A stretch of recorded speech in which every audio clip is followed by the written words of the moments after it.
सारा इन लोगों का सोचे इमरान खान साहब, इनके लिए कुछ स्पेशल फ्लाइट्स अनाउंस करें। जेलों में इधर 450-500 लोग अभी सजाएं, जिनकी लॉन्ग टर्म से सजाएं मुकम्मल हो चुकी है, वो कब जाएंगे, कब आएगी कुछ स्पेशल फ्लाइट? क्या मलेशिया में जानवर बंधे हुए हैं? आप तो कहते हैं ओवरसीज पाकिस्तानी सरमाया है पाकिस्तान का, तो क्या हम लोग पाकिस्तान का सरमाया तो ऐसे दरबदर घूमेंगे? अस्सलाम वालेकुम रहमतुल्लाहि वबरकातुहू। उम्मीद करता हूँ सब दोस्त खैरियत से होंगे। आप देख रहे हैं हमारा यूट्यूब चैनल, मुझे कहते हैं जी अब्बास। और कुछ अच्छी खबरें, कुछ बुरी खबरें और नई लॉकडाउन की अपडेट, इसको लेके हाजिर हुआ हूँ। सबसे पहले अच्छी खबर सुनाता हूँ क्योंकि काफ़ी अरसे से लॉकडाउन ही चल रहा था, और उसके बाद फिर बुरी खबर की तरफ आऊँगा। अच्छी खबर ये है जी कि कल प्राइम मिनिस्टर ऑफ मलेशिया ने एक अनाउंसमेंट की कि वो कुछ सेक्टर्स खोल रहे हैं, जिसमें वो दुकानें होंगी और ट्रांसपोर्ट होगी और कंस्ट्रक्शन साइट्स होंगी, ये कुछ ऐसे रेस्टोरेंट्स वगैरह, होटल्स वगैरह, ये कुछ ओपन कर रहे हैं इंशाल्लाह 4 मई से। इट मीन्स मंडे से ये सब कुछ रूटीन पे आ जाएगा। ऐसा हरगिज़ नहीं है कि सब के सब कुछ ओपन हो जाएगा। कुछ स्पोर्ट्स भी वो भी कुछ ओपन कर रहे हैं लेकिन इसके लिए उन्होंने SOPs रखी हैं, कुछ शर्तें रखी हैं कि भाई अगर आप फॉर एग्जांपल रेस्टोरेंट की बात करते हैं तो रेस्टोरेंट में अगर 50 बंदों की कैपेसिटी है तो उसमें 20 बैठेंगे या 25 बैठेंगे, और सोशल डिस्टेंस ज़रूर रखा जाएगा। उसके अलावा सेफ्टी, फर्स्ट प्रायोरिटी सेफ्टी होगी, हैंड सैनिटाइज़र, और जो अंदर का आपका रेस्टोरेंट के अंदर का सिस्टम है वो सारे का सारा क्लीन होना चाहिए, तो ये बड़ा एक होगा। उसके अलावा कंस्ट्रक्शन साइट्स का भी यही है भाई, जो आपका सोशल डिस्टेंस है वो रखें, और ट्रैवलिंग में भी ट्रैवल कर सकते हैं आप अभी इंशाल्लाह मंडे से, आज से नहीं मंडे से।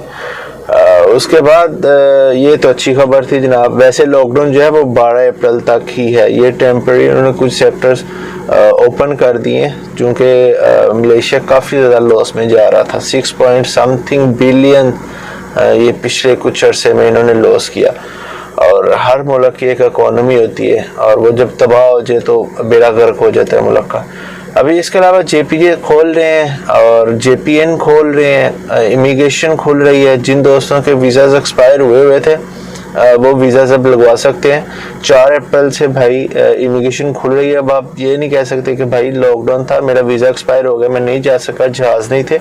आप परसों से आप अपने वीज़ास रिन्यूअल भी करवा सकते हैं।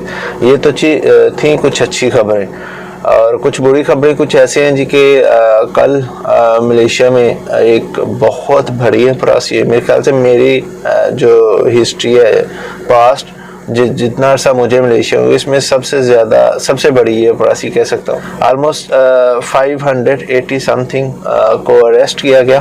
586 शायद फिगर थी जो हमारे इसराइल ने हमें बताई थी, और उसके अलावा इसमें ज़्यादा तादाद जो थी वो इंडिया, बांग्लादेश और इंडोनेशियन की थी। उसके अलावा ऑलमोस्ट 90 के करीब, वो 90 समथिंग कह सकते हैं, वो पाकिस्तानियों की तादाद थी। चूँकि इसमें कुछ यूँ था कि जो भी इलीगल था, हर वो बंदा जो इलीगल था उसको अरेस्ट किया गया। चाहे उसके पास UNO था उसको भी साथ ले गए, चाहे उसके पास MyRC था। आपको याद होगा मैंने आज से तकरीबन 2-3 महीने पहले MyRC की हिस्ट्री बताई थी। डिस्क्रिप्शन में मैं उसका भी लिंक दे दूंगा। भाई जिन लोगों के पास MyRC है खुदारा अपना एहतियात कीजिए और MyRC के भरोसे पे ज़िंदगी ना गुजारें। कल एक बच्ची की वीडियो वायरल हुई, पिक्चर वायरल हुई, बहुत ज़्यादा देख के दुख भी हुआ, अपने बच्चों की भी याद आई कि यार अल्लाह रहम करे, ये परदेश है और उस बेचारी का बाप पाकिस्तान में है। खैर गलती माँ बाप की भी कुछ ऐसी है कि भाई जब आप किसी भी कंट्री में रहते हो तो कोशिश करो उस कंट्री के कानून को फॉलो करो और लीगल रहो। अगर नहीं समझते आपके मतलब लीगलाइज नहीं हो रहे, मतलब वीज़े के इश्यूज हैं, तो खुदारा बच्चों को पाकिस्तान भेज दें। इधर रख के आप अपने लिए तो कुछ सहूलियत पैदा कर लेते हैं कि चलो जी फैमिली साथ है, कोई मसला नहीं, लेकिन जब ऐसे बच्चे पकड़े जाते हैं ना, खुदारा बहुत से लोगों का दिल दुखता है और फीलिंग्स नहीं बता सकते, जो फैमिली वाले हैं ख़ास तौर पे, जो बच्चों वाले हैं।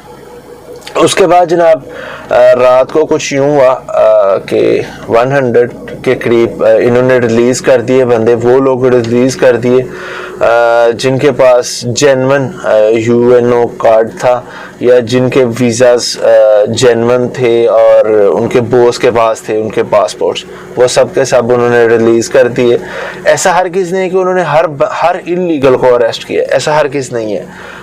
इल्लीगल में उन्होंने उस बंदे को अरेस्ट किया भाई कि जिसका वीज़ा टोटली शुरू से ही नहीं है, तकरीबन पिछले 5, 6, 7 महीनों से उसका वीज़ा ही नहीं है, जिसका लास्ट 3 मंथ से वीज़ा एक्सपायर हुआ है उसको भी छोड़ गए, मतलब उसको भी उन्होंने कुछ नहीं कहा।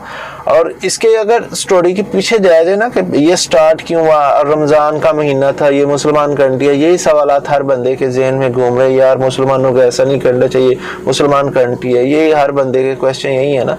दरअसल इन बिहाइंड स्टोरी कुछ और होती है, जो हमें दिखाया जाता है, बताया जाता है, जो देखते हैं हम वो कुछ और सीन होता है। इन बिहाइंड ये था कि भाई जो मलेशिया में रह रहे हैं, ये जो टीवी देखते हैं, मलेशियन मीडिया देखते हैं, वो बखूबी वाकिफ होंगे पिछले कुछ हफ्तों से रोहिंग्या के लोग काफ़ी ज़्यादा अब्यूज़ कर रहे थे सोशल मीडिया के ऊपर और काफ़ी बुरा भला कह रहे थे मलेशियंस को। और ऐसा तो होता है भाई, जब झाड़ू फिरता है ना तो उसके साथ जो छोटे छोटे तिनके होते हैं वो भी उस झाड़ू के लपेट में आ जाते हैं।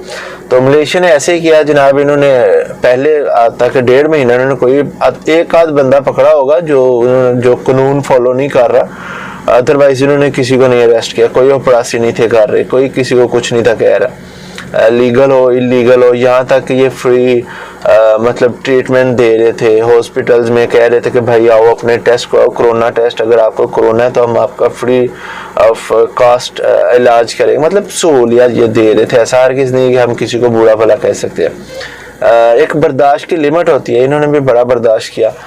चूंकि ये रोहिंग्या का मसला था और रोहिंग्या के मसले की वजह से फिर जब इनको गुस्सा आया फिर इन्होंने सबको इस लपेट में ले लिया। अब ये सिलसिला कुछ दिन ऐसे ही चलता रहेगा और जो बंदे समझते हैं कि वो इलीगल हैं कोशिश करें कि लीगल हो जाए, एहतियात करें। ये सिलसिला अभी कुछ दिन और थमने वाला नहीं है और अगर आप पाकिस्तान जा सकते हैं तो खुदा आप पाकिस्तान चले जाएं। इधर इलीगल रह के जब भी आप पकड़े जाते हैं ना तो आपकी फैमिली को जो मुश्किलात होती है ना वो मेरे ख्याल से आपकी फैमिली ही बेहतर समझ सकती है, ना मैं ना मुझ जैसा कोई और वो फीलिंग्स बेहतर समझ सकते हैं। तो लिहाजा हमेशा कोशिश करें किसी भी कंट्री में रहते हैं तो उसके कानून को फॉलो करें। अगर आप समझ रहे हैं कि एजेंट ने फ्रॉड किया है तो बड़ा इजी रास्ता है भाई, आप तो मरे हैं ना, आपका वीज़ा तो एक्सपायर हुआ, आप उस एजेंट को भी लेके डूबो साथ ना। खाली आप क्यों ऐसे करते हो, उसके एजेंट के खिलाफ भी FIR कटवाओ ना, उस एजेंट के खिलाफ जितनी भागदौड़ होती है करो ना, सोशल मीडिया पे उसके खिलाफ आवाज़ उठाओ ना ताकि दूसरे लोग बच जाए। लेकिन हम लोग अक्सर क्या होता है भाई कि किसी के साथ फ्रॉड हुआ वो बस उसको एजेंट धमकी देता है, तेनों नहीं पता मैं इतने शादी की थी, तेनों नहीं पता मेरा प्यो इतने 25 साल तो भाई प्यो होवे तो तेरा प्यो होवे, शादी की थी तो अपने ऐसे की थी, साढ़े ऐसे नहीं की थी। लोग बेचारे फिर डर जाते हैं, मासूम लोग हैं बेचारे, उनके पास वीज़ा नहीं होता, उनके धमकी ये होती है तेरे पास वीज़ा नहीं है तुझे मैं पकड़वा दूंगा, मेरी साली इमिग्रेशन में है, मेरा साला इमिग्रेशन में। हर दूसरे बंदा जिसने शादी की है जनाब या तो उसकी साली इमिग्रेशन में है या उसका साला इमिग्रेशन में या उसकी वाइफ इमिग्रेशन में।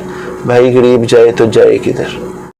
अच्छा, जो लोग पकड़े गए उनको स्पेशल डिटेंशन सेंटर में रख रहे हैं ये, और इन्होंने मुख्तलिफ कंट्रीज़ को ऑलरेडी कह दिया हुआ है और उनकी जो एम्बेसीज हैं उन तक ऑलरेडी ये रिपोर्ट्स इन्होंने दे दी हुई हैं कि भाई आप एज सुन एज पॉसिबल अपने बंदों को ले जाओ, हम इनके टेस्ट करेंगे, अगर किसी को कोरोना हुआ तो उसका ट्रीटमेंट करेंगे, लेकिन हम मजीद ये जो जितने भी अब कोविड-19 के सिलसिले में या इसी दौरानिए में अरेस्ट हो रहे हैं हम इनको मजीद नहीं रख सकते मलेशिया में, खुदारा ये अपने अपने बंदे ले जाएं। तो हम भी जनाब वज़ीर-ए-आज़म इमरान खान साहब से अपील करते हैं, जनाब शाह महमूद कुरैशी साहब से अपील करते हैं, खुदारा ये मलेशिया में रहने वाले भी पाकिस्तानी है, ये कोई जानवर नहीं है।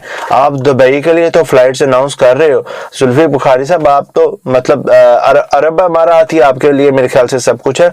ये यहाँ पे मलेशिया ऑस्ट्रेलिया वाले तो जानवर है ना, ये जो सिंगापुर थाईलैंड रहने वाले हैं ये तो इंसान नहीं है ना, तो खुदारा इनका भी थोड़ा सा सोचे, ये भी इंसान है। यहाँ पे आपने 10 तारीख तक तो कभी तक फ्लाइट ही नहीं अनाउंस की, तो ये तो ज्यादती दर ज्यादती कर रहे हैं आप। लिहाजा खुदारा इन लोगों का सोचे, इनके लिए ज्यादा से ज्यादा फ्लाइट्स भेजें। ये जो अभी अरेस्ट हुए हैं इनमें मुख्तलिफ फैमिलीज हैं, मुख्तलिफ बच्चे हैं, तो खुदारा इन बच्चों के लिए सोच लें, इन औरतों बच्चों के लिए, माओ के लिए सोच लें। आपके घर में भी सब फैमिलीज हैं, फैमिलीज के लिए सोच लें। ये इनको पता नहीं कैसे अभी इलीगल हुए, अभी वो एक अलग मैटर है, कैसे इलीगल हुए, क्या इनका सीन है, सब कोई पता है। पीछे इन बिहाइंड सब एजेंट ही होते हैं, कोई भी शौक से इलीगल नहीं होना चाहता। तो खुदारा इन लोगों का सोचे, इमरान खान साहब इनके लिए कुछ स्पेशल फ्लाइट्स अनाउंस करें। जेलों में इधर 450-500 लोग अभी सजाएं, जिनकी लॉन्ग टर्म से सजाएं मुकम्मल हो चुकी है, वो कब जाएंगे, कब आएगी कुछ स्पेशल फ्लाइट? क्या मलेशिया में जानवर बंधे हुए हैं? आप तो कहते हैं ओवरसीज पाकिस्तानी सरमाया है पाकिस्तान का, तो क्या हम लोग पाकिस्तान का सरमाया तो ऐसे दरबदर घूमेंगे? आप तो सुतेली माँ जैसा सलूक कर रहे हैं मलेशिया वालों के लिए। खुदारा सोचिएगा इन लोगों के लिए। इंशाल्लाह ऐसे ही कोई नई अपडेट आएगी तो जरूर आप दोस्तों के साथ शेयर करूंगा। तब तक के लिए इजाजत दीजिए। अस्सलाम वालेकुम व रहमतुल्लाहि व बरकातहू।